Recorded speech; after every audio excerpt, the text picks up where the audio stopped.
everyone, welcome back to my channel. So here are the nails. I'll be showing you guys how I will be doing them, and right now I'm just pushing back her cuticles, and we're gonna go ahead and start filing the nails and filing the shine off so that we can prep them for application of acrylic. So I am using my Mani Pro by Coupa Incorporated, and I am using a fine sanding band. That is what I'm using to remove the shine, and we're doing this on every single nail, and this is going to help, you know, adhere the acrylic properly, and it's going to help remove anything, because she did take her prior nails off. So I'm just making sure that everything's coming off, because she did have a little bit of acrylic. All right guys, so I'm just going to go ahead and apply these tips, and these are just natural tips. I'm using my Cadius glue, my favorite glue, of course. And like I've said before, you're going to put the glue first and then apply the tip. By now I kind of trained myself and my eye to kind of guesstimate what the tip size is. Sometimes I guess wrong, and I just put it against the nail to see if it's gonna fit, and if I feel like it's too big, like that one, I threw it to the side and I added a new one. I hope that makes sense. Like if it looks like it was too big or too small, then I just take it away before it dries on there, remove it, and place a new one that's probably smaller or bigger. But yeah, so that's how I measure my tips. And then I do the same thing here. I'm gonna show you. I'm looking to see the size, and the other one seemed too small, so I didn't put it too close, and this one seemed just right. Just kind of like adding it closer will let you know if it's going to fit or not. You can tell just by holding it against the nail if it's too big or too small. The other one looked too big, so I put it back down, and this one was perfect. I went smaller. So here I'm guessing that it's this size, and I was correct when I got closer. So I was like, okay, time to stick it on. That's kind of like what goes on in my head as I am applying the tips. I'm first just worrying about putting glue on the free edge of the nail, and then I pick up whatever I think may fit that nail, and if I'm wrong, I put it back down and grab another one. And this way you can work a lot faster, and you don't spend so much time like first sizing it, then putting the tip down, then gluing in, then putting the tip on. So it's more like glue and then grab a tip, size it near, doesn't fit, okay, add the next one,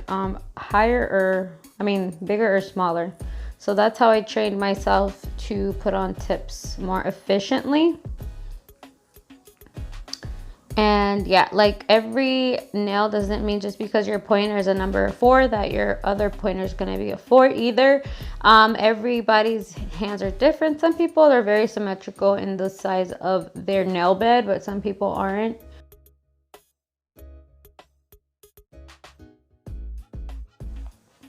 Okay, so this specific client wanted to keep her whole nail tips on. She didn't want me to cut any off, so I didn't use my tip cutter. So basically I'm just gonna take my 100 grit nail file, and it's also known as a hand file, and I'm just gonna go ahead and start shaping it into the shape that she wants, which is coffin. And basically my technique for this is basically counting 1 to 5 on each side. That way I'm not over taking down one side more than the other, and it's still evened out. So that way, say I only do one side and then I do the other side, then I'm gonna see at the end that I overdid one side, and it's not gonna look good. It's gonna look uneven and crooked.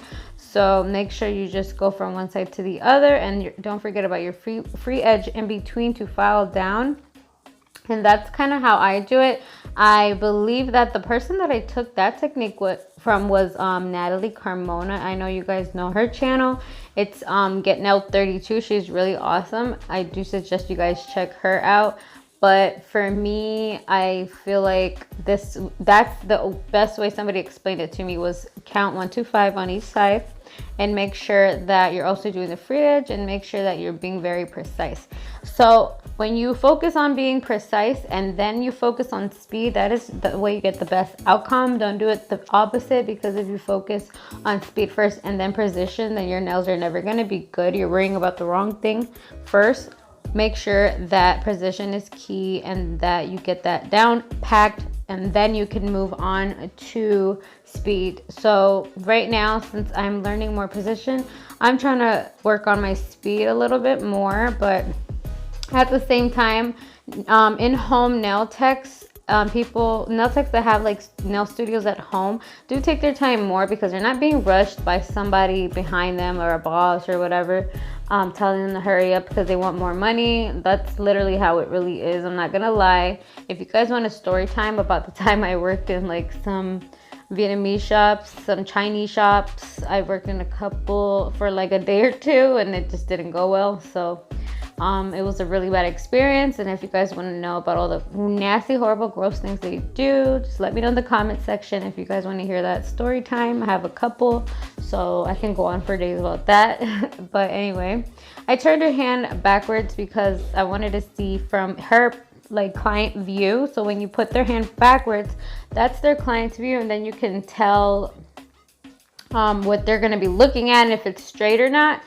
Some people don't like that. Some people say that's not necessary, but I believe it is necessary depending on you. Like, I always find it necessary with me, because I feel like sometimes I didn't take enough off on one side, or I took too much off. So then I'll do it backwards, and then I'll make sure that I didn't leave it crooked or something like that.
And I did blend these nails with the hand file instead of the drill. I just didn't show it. I just put it to this part because we kind of had to remove the middle tip, because we totally forgot we were trying to do like a glass nail with some glitter stuff inside there, like an encapsulated clear glass nail. So we just took off that natural tip. We're going to soak off the tip. Basically, this is so easy. If you guys mess like putting on the wrong tip on a nail or something, you can literally just cut it all the way down, file it a little bit, soak it in some acetone and cotton ball, and then wrap it with aluminum foil, or one of those little clipper thingies to soak it off. And then you can remove the little tip. Look, I'm gonna take it off. It wasn't even there for like a minute, I swear. It doesn't even take that long to remove it. And I'm just taking my file and removing it, whatever was left on the free edge of that old tip. And we're just going to make sure it all is gone, because if you try to apply another tip and there's still some of that tip left over, it's not going to stick on. So let's make sure we file all of it off. And it's very easy. It's very it's so smooth. I don't know why. It's like more easier to soak off than acrylic, I believe. So we're doing this on both, and then we're just gonna add my clear tips to her middle fingers.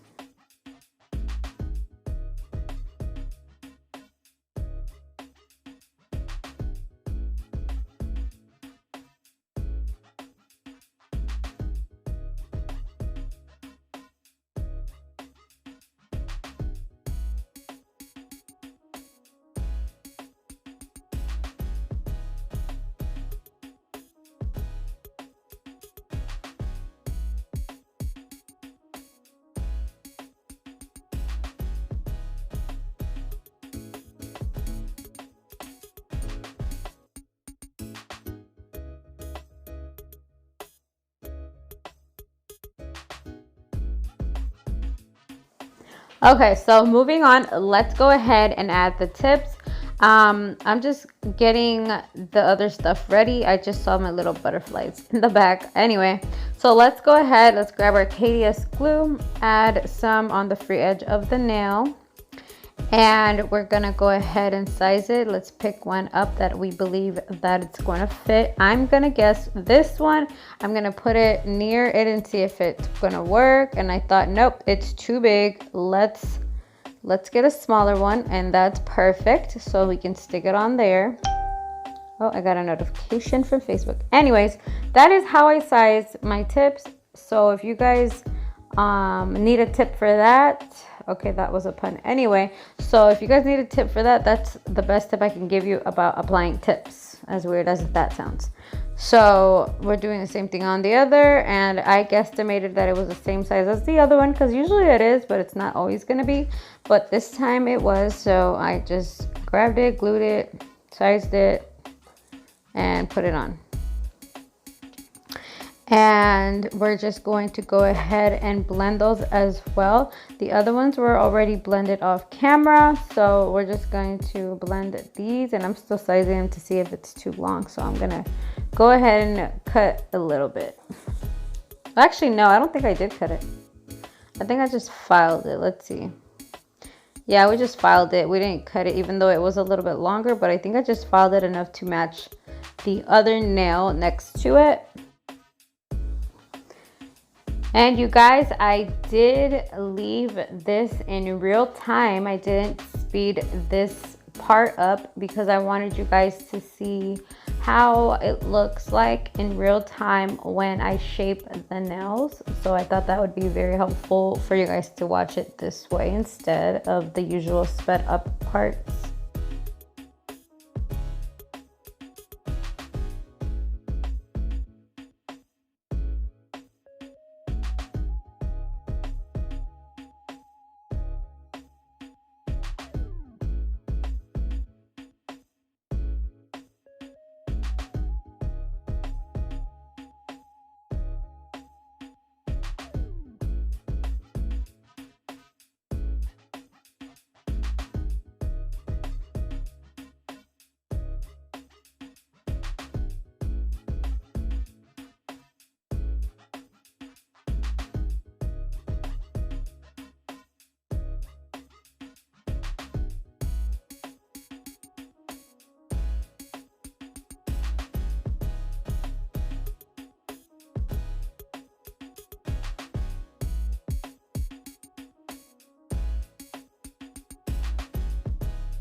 So we're just removing the dust with our duster, and we're just going to go ahead and apply my non-acid primer by Coupa Incorporated. And this is a brand that I use. I use the monomer, the polymer, and I use the primer. I use some of their other acrylics. They're like the clear, not the clear, but the white acrylic, and of course the clear acrylic as well. And I've been very happy with it. Okay, so we applied the primer on all of them, and because it's non-acid, it's not going to damage the nail. It works basically like a double tape. But anywho, let's move on to the design part. I got these off of Amazon. All of these glitters came in a pack, and it was, I believe, $10 for all three. Not bad. It came the next day. Get yourself Prime, guys, if you have a little small business. I do highly recommend that. You guys just saw my big head. Anyway, so she's just letting me know what she wants to get. I got some of my little hollow butterfly glitters out. She wanted to do a little mixture of all of these. She got the little hearts that are outlined. She got the hearts that are, you know, the regular little pink hearts.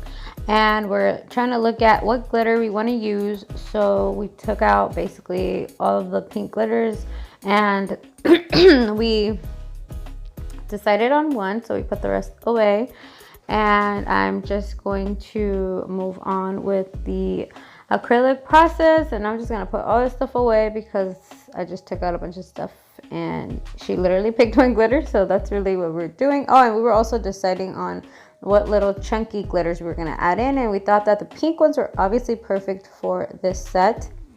Okay, so let's get started. Okay, so I'm getting my Viva paper towel ready, and these Viva paper towels you can get at Walmart, Target, Publix, I'm pretty sure any grocery store. The Viva paper towels are very soft, very absorbent, and I do highly suggest them. So we're just gonna add a little bit of our Coupa acrylic. This is the clear acrylic, and we're starting with the glass nail, and we're adding the little chunky parts of the nail, of the, what are they? I don't know what they're actually called. They're little chunky glitters. They're like little hollow, chunky glitters that they just look like they were angel foil and somebody cut them up or something. But that's really what it is. And they're holographic and they have iridescence to them. So we're adding that. We're basically adding a lot of different types of things to this to make it look very 3D. Very dimensional, but yeah, we're also picking up the little purple hearts, and at the end I'm going to add a little glitter, and we're going to encapsulate it. Now, if you guys are wondering about my brush, I got this at my local nail supply store, and it was almost $30. I think mine was $28, and this is a number 20 brush. You can also buy one online.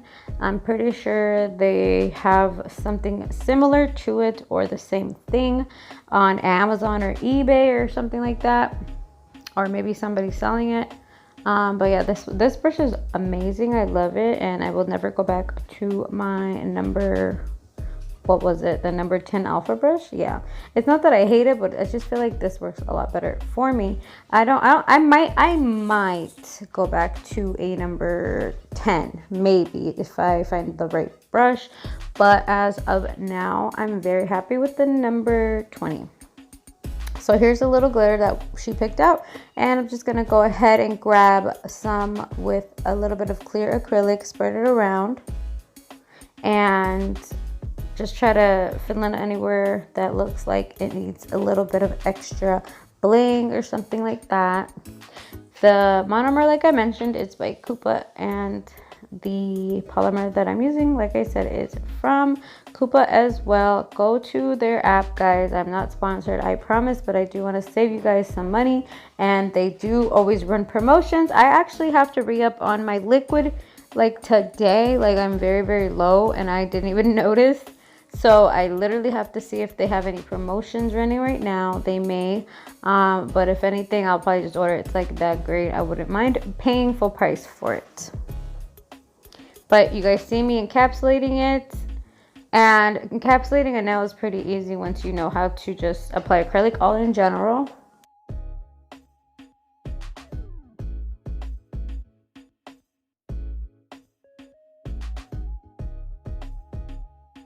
going to go ahead and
Okay, so next I'm gonna be adding this color by Glam and Glitz, and this is in the color Rose. And for any nail techs out there, I think you should really add this to your powder acrylic color collections, because this is a very popular color and it's a beautiful pink that I think belongs in anybody's collection, honestly. I've actually used this color to make other colors and they come out really, really nice because of the pigmentation in this powder. But yeah, we're just adding it. Where did I add it? I added it in the middle first, slid it down, or swiped it down, and then I'm adding more in the cuticle area and feathering it down. And I'm just adding where I think, I swear that every time I do like the first nail, it takes me longer because I'm trying to like readjust to doing or how to play with the acrylic. I don't know if that makes sense. It's like every time I do a set, the first one always takes me a little longer because I'm like kind of playing around with the consistency of the acrylic and the temperature of the room, and it all like comes down to all of that. So I kind of just see how it's working for me, and then I can choose to make my beads wetter or dry them a little bit more to make them work easier for me. So that's how I kind of do it. But yeah, so I actually think I did this color, and I actually did in ombre, and it came out really, really pretty as well.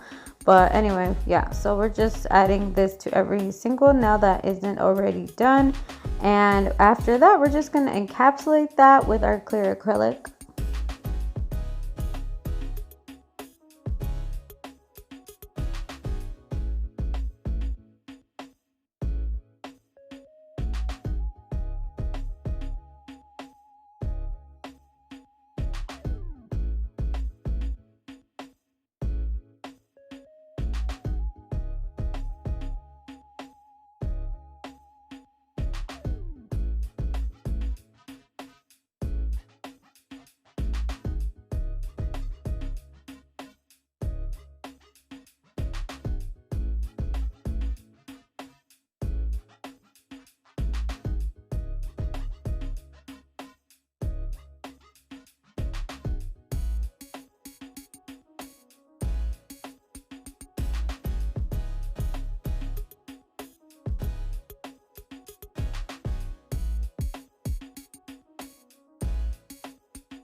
All right, so now we can add the clear acrylic. And what I like to do here is just fill up the whole nail, cover it, because the color is not your strength. The color is more like just for the pigmentation, and your strength is mostly the clear acrylic. That's what's gonna help your nail with strength, because if you use all the color acrylic to build the structure, then you're just gonna be wasting so much money, and it's not as sturdy as the clear, in my opinion. I don't know if anybody else feels this way, but that's how it feels like to me when I do the nails and I don't, cover it with the clear. Anywho, we're just doing every single nail, and I just check from the sides. I look at an angle and see, okay, does my apex need some more clear? Is there enough structure on my free edge? Is there enough structure like on my cuticle area? You know what I mean? That's what I really look at. I turn it, I see if it does need more. See, like I'm just like literally turning it at every angle to see if I need to add it anywhere. But yeah, this is how I do that, and we do this on every single nail.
Okay, so now that our nails have dried, I'm gonna go ahead and take my 100 nail file and start filing the sides, filing the free edge, and making sure that I bring that nail back to shape, because after acrylic application your shape is lost, so you have to refine it back to how you originally had it, and that is what this part is for.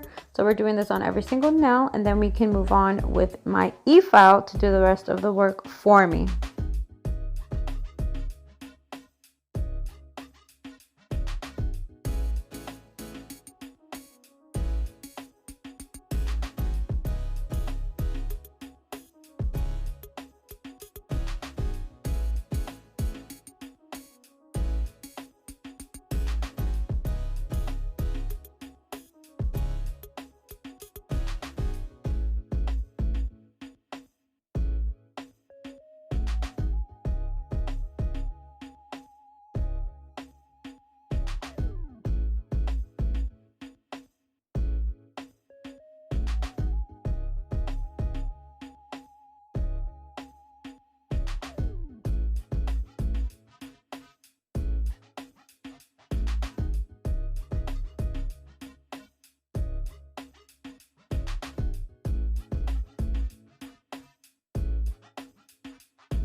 As you can see, I turned her nails around just to make sure that everything is still straight. So that's pretty important. If you feel like it's not, just go back and do that. But here I'm just going around the cuticle area, removing anything that could be attached to the skin, and by anything I mean the acrylic. If there's any acrylic attached to your skin, you will get lifting, so this is really important. That is why I take my medium drill bit and I go around the cuticle area and make sure I remove any of that, and simultaneously I am taking my bit and I am going on the surface of the whole nail bit and just evening it out, smoothing it out, making sure there's no lumps or any bumps around there. It is really important because the nail is not going to look good if there's lumps and bumps on it. It's going to look distorted and disgusting, and it's going to be ugly. So let's not do that. Let's make sure that we remove all of that and just making them as beautiful and fine as we can. And just pay attention to how I go around the cuticle area, because I didn't do it too close. I really didn't have to file too much, and because my application is so smooth, I don't have to file at the end so much either. I just pay more attention to perfecting the shape in the beginning, and then after I just finish file it basically with my e-file, and then after this we can go continue and into buffing the nails and top coating the nails.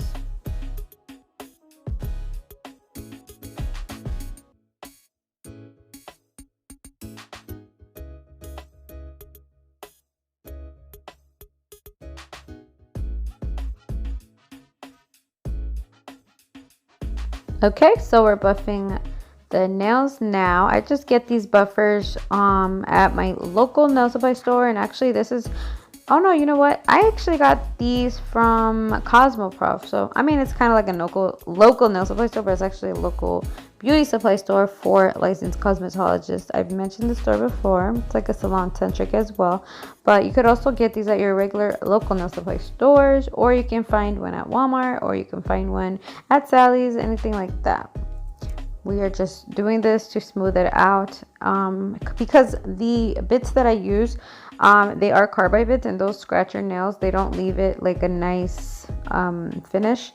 They do a lot of work though for you, and it does still look nice, but it is really important to buff the nails right before you apply the polish or anything of that nature, like gel polish, regular polish, doesn't matter. Just try to buff it out. You're gonna get a better outcome.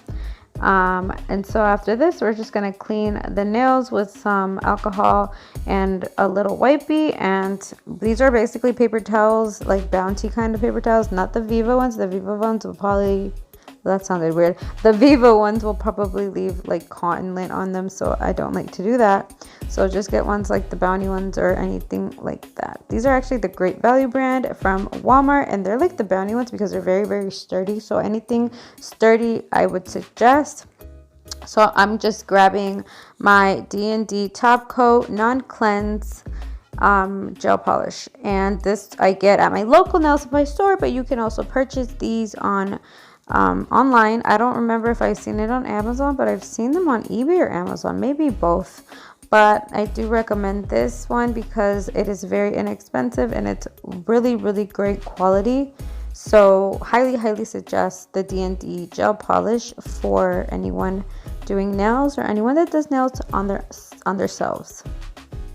And of course, they are going to be going into my LED lamp for 1 minute. If you have a UV lamp, it is 2 minutes. And that is pretty much it, you guys. Thank you guys so much for watching. I didn't get a chance to put the bling because my phone had basically turned off. Sorry about that, guys, but thank you for watching. Don't forget to comment, like, and subscribe. Have a great one. Bye-bye.